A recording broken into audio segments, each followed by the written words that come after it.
Sa analysis po ng ating mambabatas mula sa San Juan, Senator J.B. Ercito, kung payagan nyo lang po, Ginoong Pinuno, may babasahin po akong dokumento.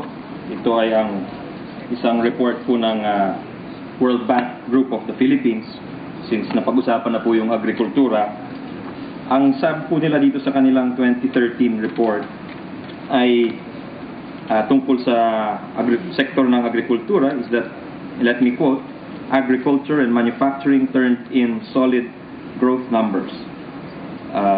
So yun po, kitang-kita daw ang paglago o ang paglaki ng numero ng industriya ng agrikultura at bukod dyan, ang industriya ng manufacturing.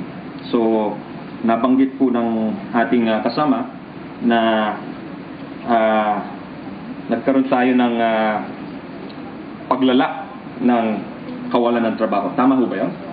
Tama po yun, Your Honor, Mr. President. And likewise, with regards to that you mentioned regarding the manufacturing sector, my worry, Your Honor, Mr. President, is that we already have the least foreign direct investments from other countries as compared to the other ASEAN nations.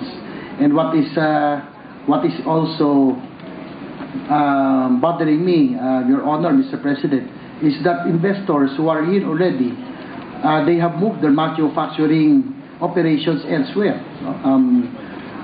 To give an example, Your Honor, Mr. President, Intel,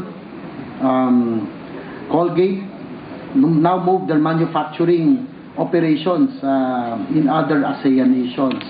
So that, Mr. President, Your Honor, is something that really worries me, and I hope that the administration would start looking into this on how we can prevent further exodus of the manufacturing sector. No? And I would support the Senate bills that were filed by our colleague, ease of doing business. Probably it's what really we need right now. And if you will allow me, Mr. President, Your Honor, to quote Mr. Henry Schumacher, no? I just read this today, the head of the European Chamber